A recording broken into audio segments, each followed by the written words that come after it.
WAL Henderson by Henry Inman.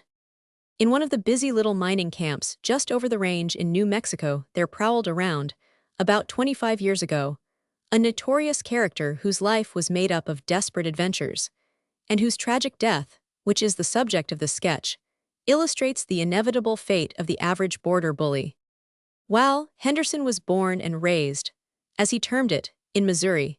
He came over the mountains into the New Mexico mines from Colorado soon after the first discovery of gold in the Morno Hills, where he staked off a claim in Humbug Gulch and commenced working in an apparently honest way. He was a rough, illiterate fellow, possessing the physique of a giant, courageous as a she-grizzly with cubs, and such a dead shot with his revolver that he soon became a terror to the whole mountain population. He was a desperado in its fullest sense, without one redeeming quality, except that he was kind to his dog, a wicked-looking cur, fit companion for such a surly master. Any more intercourse with WAL than was absolutely necessary was carefully avoided by everyone, and the idea of getting into a dispute with him, who would rather shoot than eat, never 131 entered the heads of those who worked claims in the vicinity, so that, virtually, he commanded the respect of a king. One afternoon WAL was seized with a desire to start off on a little prospecting tour to another portion of the range, where he suspected the existence of a quartz lead. He left his claim in the gulch, only partially opened, never dreaming for an instant that anyone would have the temerity to jump it in his absence, after they had discovered that he owned it, which he took good care they could easily learn, for before he went he asked one of his more educated neighboring miners to come over and cut his name on a dead pine stump that stood near the mouth of his pit. This friend was nothing loth to oblige his surly comrade, so just after dinner he came over, and with his keen bowie knife slashed out a huge "Wal hen dare so en his lame" on the dead stump. It took him nearly 2 hours to complete his literary labors, while WAL stood by impatiently watching him, and when his friend had just finished the last touch of his rude letters, remarked, "Well, I guess there hain't no one goin' for to touch that thar." He was gone 3 days. When he returned, he found that his ground had been jumped by a party of Irish miners who had come into the diggings during his absence. WAL, in as quiet a manner as his bulldog nature permitted, told them to git, but they swore they would hold the claim in spite of him, and if he was as big as Finn McCool, they would fight him. WAL smothered his rage for the moment, coolly walked off to his cabin, where he armed himself with 2 revolvers, a Spencer carbine, and a wicked-looking Ixel blade, and started back to the gulch, determined to drive the intruders away, or kill them if necessary. It mattered little as to choice. "Get out of this, quick, jump, or I'll fill you full o' holes," was WAL's greeting as on his return he came in sight of the intruders. But one of the plucky Irishmen made a break for WAL, intending to finish him by a well-directed blow from his shovel. WAL, quick as thought, brought down his revol 133 ver, killing his man instantly, the bullet hitting him in the forehead directly between the eyes, a spot that was WAL's invariable target, which in his list of nearly a score of victims he never failed to center. The 2 now thoroughly frightened companions of the dead miner fled to camp and told the story of the murder. WAL, believing that he would have a crowd on his heels in a little while, started hurriedly for his cabin, proposing to light out for a while as he said, but a mob of plucky men intercepted him. He was arrested, taken to camp, and confined in a little log building, around which a guard was placed. As the news of WAL's latest exploits spread around the hills, the Irish miners flocked in from all directions, bent on revenge. The people of the town expected a general outbreak between the Irish and American elements, if any resistance was offered to the infuriated friends of the murdered man in their attempt to take WAL from the improvised jail, which they openly proclaimed they would do as soon as night came on. The building used for the incarceration of WAL was an abandoned log store, about 16 feet square. The interstices of the logs were chinked, 134 with mud, and the whole surmounted by a brush and dirt roof. In the corner of the room, after the Mexican fashion, a huge but rude fireplace had been constructed of stone and earth, from which a large chimney composed of the same material communicated with the open air through the roof above. No sooner had the heavy door closed on WAL than he began an accurate survey of his quarters, with a view of escaping as soon as the mob he confidently expected should make their appearance. One glance at the immense fireplace, which yawned like the opening to a cave, and a look at the clear sky above through the chimney, satisfied him that he would be out of his prison and up some mountain gulch before his intended captors could think twice. Shortly after dark, a motley crowd of rough miners, half crazed with the villainous liquors they had been drinking all the afternoon, assembled at the jail. They at once ordered the guard away, fired their pistols in the air, and made the very hills ring with their curses and imprecations upon the prisoner within the little hut. WAL, meanwhile, had determined to escape. In fact, at the very time the crowd had reached the 135 door, he was on the roof, quietly waiting for the mob to make a rush inside, at which moment he proposed to leap to the ground from the rear of the building. He waited for the signal, which soon came in the shape of a volley of pistol and carbine shots, and a wild yell from the would-be avengers, who with a desperate rush made for the door. Under the pressure it flew from its fastenings and swung open with a loud report, throwing half a dozen of the mob upon the dirt floor.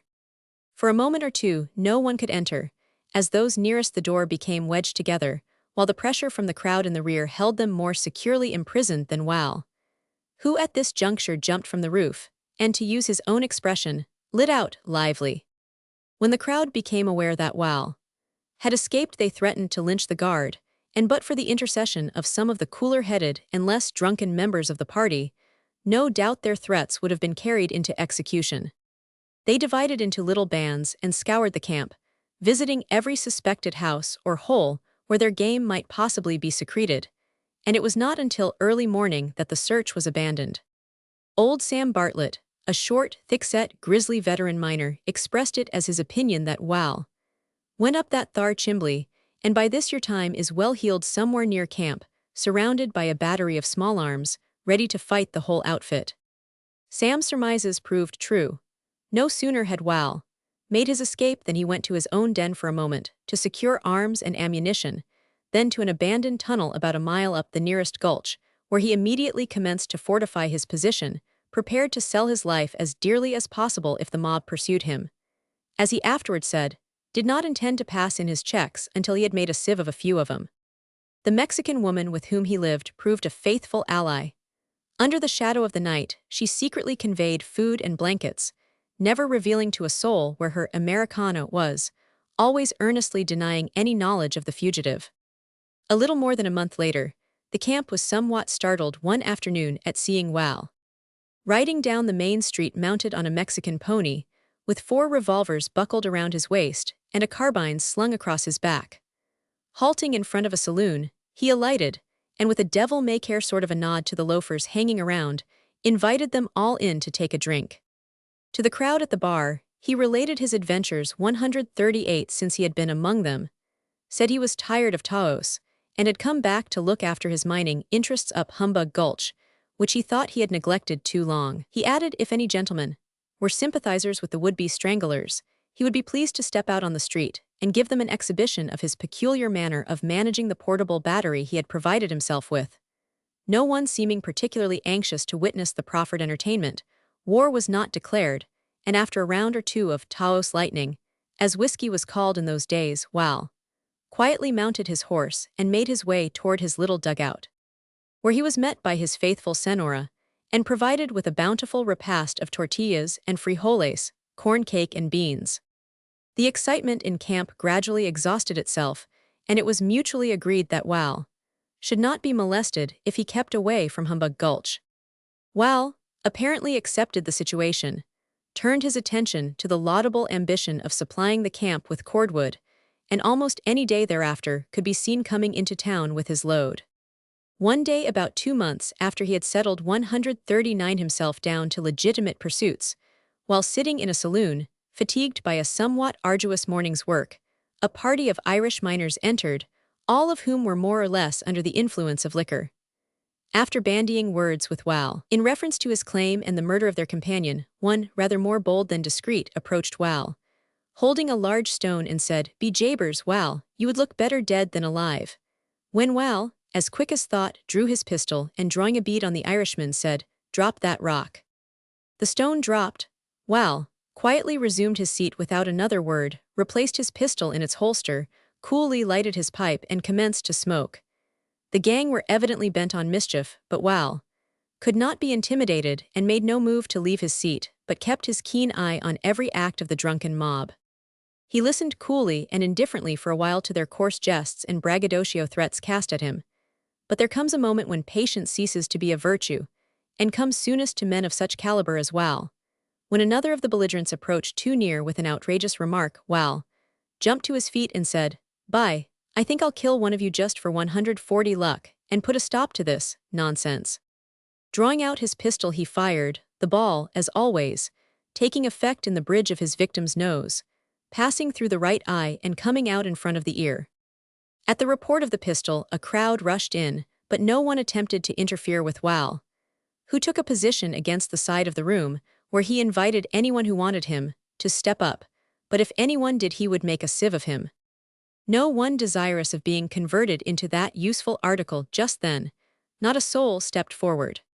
The alcalde one and sheriff were sent for, and soon arrived. WAL gave himself up, and was remanded to his old quarters, the little log jail from which he had so successfully made his escape by way of the huge chimney on a former occasion. The drunken companions of the murdered miner, immediately upon the arrest of WAL, started off to muster up a crowd of their countrymen, determined this time to mete out summary vengeance upon the assassin of their comrade. To preclude the possibility of an escape on the part of the prisoner, an additional guard was M141 employed to watch the outside of the jail, and 2 men were posted on the roof. No goin' up that thar chimbley this time. Shortly after dark another mob, composed of the friends of WAL's last victim, poured into camp from the gulches and hills, and proceeded directly to the jail, determined that this time their game should not slip through their fingers. In a few moments, the infuriated and howling would-be lynchers forced the door of the building open in the same manner as they had done before, but their bird had flown. WAL was not there. Knowing the desperate character of the men who had come to take his life, WAL had resolved to make a determined effort to get away from them if possible, when he first heard them surging and howling in the distance, and putting all his quick wits at work, soon decided what might be done. Standing at the side of the door as it was crushed from its fastenings, he allowed the crowd to tumble and rush pell-mell into the dark room, while he quickly slipped past them out into the street, walked slowly to the first corner, then shot into the night, and was free. The rage and disappointment of the exasperated miners on the discovery that their man had again 142 eluded them can better be imagined than described. WAL proceeded to his little home, took one of his horses from the stable, rode rapidly out of camp over a mountain trail, and in a few hours was miles away, where he found a safe retreat. The disappointed crowd, on discovering that, for the present at least, WAL was beyond their power, slowly retired to their homes, swearing they would kill WAL on sight if he ever made his appearance in camp again. But a few days elapsed before WAL again dropped into town, though strange as it may seem, no attempt was made to arrest him. For weeks everything about camp moved along quietly, and it was hoped that further disturbance was at an end. One afternoon, however, while WAL was standing in front of one of the little stores scattered at intervals through the long main street of the town, engaged in conversation with a lot of miners who had congregated there, a horseman came galloping up the principal thoroughfare, halting directly in front of the door where WAL and his companions were talking. Taking a single glance at WAL, he exclaimed, "You are the man I am looking for," and drawing his revolver, commenced shooting. He fired 143 shots in rapid succession, neither of which, however, took effect, but before he could cock his pistol again, which he was in the act of doing, WAL had drawn a bead on him and fired. The ball struck him in the trigger thumb and thereby turned, or it would have found its proper center between the eyes. Finding himself disabled, the rider put spurs to his horse and fled to the friendly shelter of the nearest ravine, but soon returned dismounted, as he discovered that he had not been followed by the terrible WAL. A crowd gathered around to shoot the wretch who had so deliberately jeopardized the lives of innocent citizens, but he called out that he was wounded, for God's sake not to kill him. He would give himself up quietly if he could be permitted to see a doctor. The doctor happened to be sitting in front of his office nearby, and took him in and amputated his thumb. He was then turned over to the sheriff, who placed him in an unoccupied log building and appointed a guard to watch him. During the night, however, following in the footsteps of the illustrious WAL, He eluded the vigilance of the guard, made good his escape and ran to the mountains, where he was received by 144 friends who were determined to protect him from rearrest. The following day word was sent the doctor to come out and dress his wounds. Obeying the summons, the doctor found him within 100 yards of his cabin, at the side of a mining ditch, surrounded by an array of pistols, carbines, and knives, determined to resist any attempt to rearrest him, the point selected commanding every avenue of approach up the mountain slope. Here he remained several days. He sent word to the alcalde, through some of his friends, that he would die before giving himself up to the stranglers, but would submit if soldiers were to come for him. Upon this message of defiance, no further effort was made to capture him, and the town lapsed once more into its wonted quietude.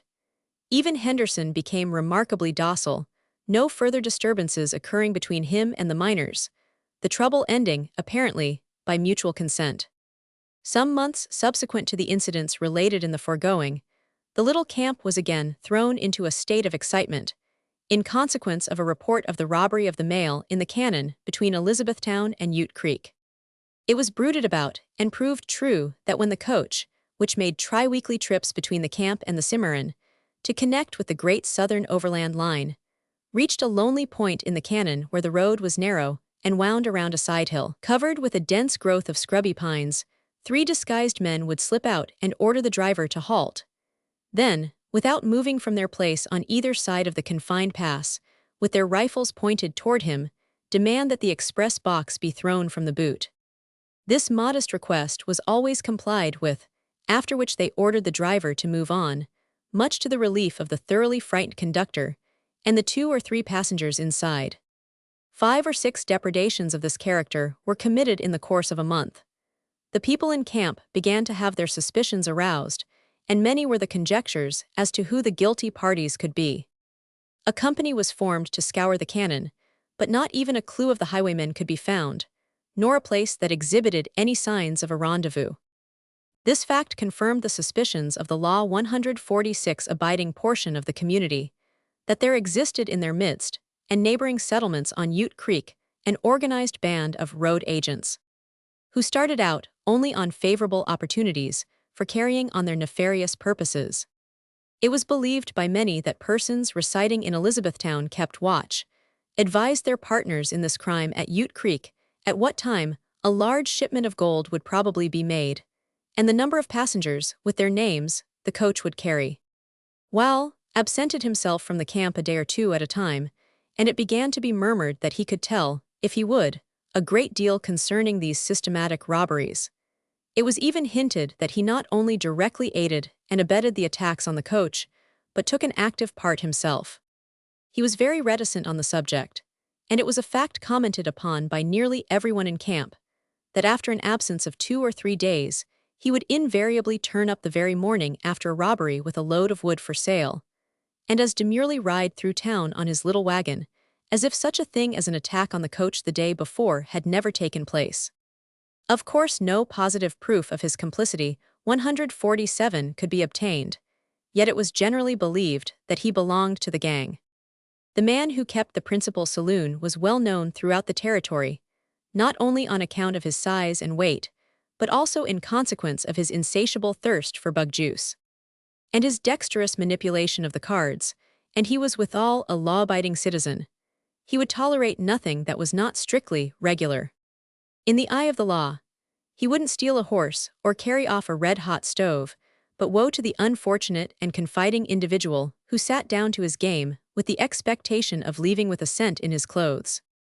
His thorough knowledge of Monte, faro, poker, and other genteel games made him as much a terror behind the green-covered table as a pack of highway robbers, while he would not hesitate to fleece some unsuspecting victim in a gentlemanly game. He had no sympathy with any lawbreaker or road agent who would halt a man for his money without the farcical proceeding of having a little bout of cards to win it honorably. One afternoon, while the robberies of the mail coach were at their height, 3 or 4 broken-down gamblers sauntered into his saloon, and 148 commenced to discuss the last depredation and the modus operandi of the efficient agents. Prominent among the group was WAL. Each had his theory to advance, and each expressed it freely. The barkeeper said, Don't you understand? A favorite expression when excited. Don't you understand? The rascals don't live a great ways from this camp, and I wouldn't wonder if a few of them, don't you understand, are right in sight of this shebang now, don't you understand? I hain't got no sympathy for any such work, don't you understand, and would help hang every mother's son of 'em, don't you understand?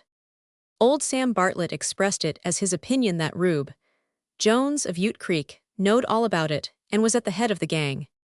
WAL put in his oar occasionally, but from his remarks, it was apparent that his sympathy was rather in favor of that style of robbing than stealing it through a old faro box. Words waxed high, and it was evident there was going to be a difficult, as Kit Carson used to say. The proprietor saw that trouble would ensue if the conversation was not dropped, so, desirous of 149 putting an end to it, he turned to WAL and said, "WAL, we've had enough of this, so come on and have a drink and go home." WAL accepted the invitation, and with a closing remark that he considered the robbers were a sight better than some of the genteel thieves who lived right in camp, he walked up to the bar, while the owner from behind said, "WAL, what will you have?" "I'll take whiskey in mine," answered WAL. Glass and bottle were set out, and while the proprietor was mixing a toddy beneath the bar for himself, WAL seized the bottle, poured his glass full to the brim, then deliberately emptied it on the counter with the remark, "If you don't like that, why then take your change any way you want it," at the same instant putting his hand on his hip, as if in the act of drawing his pistol. As quick as thought, the proprietor, knowing the desperate character of the man he had to deal with, seized a pistol from behind the bar, leveled it, fired, and WAL fell dead. Then, immediately stepping from where he was to the front, pistol in hand, he emptied the remaining chambers of his revolver into the prostrate body. He gave himself up at once. An examination was shortly held before the alcalde, where all the 150 facts were elicited, and the verdict of the jury was justifiable homicide. Thus ended the career of WAL Henderson, whose bones are reposing on the little hill above the now abandoned camp, where a score or more of others lie who went the same way.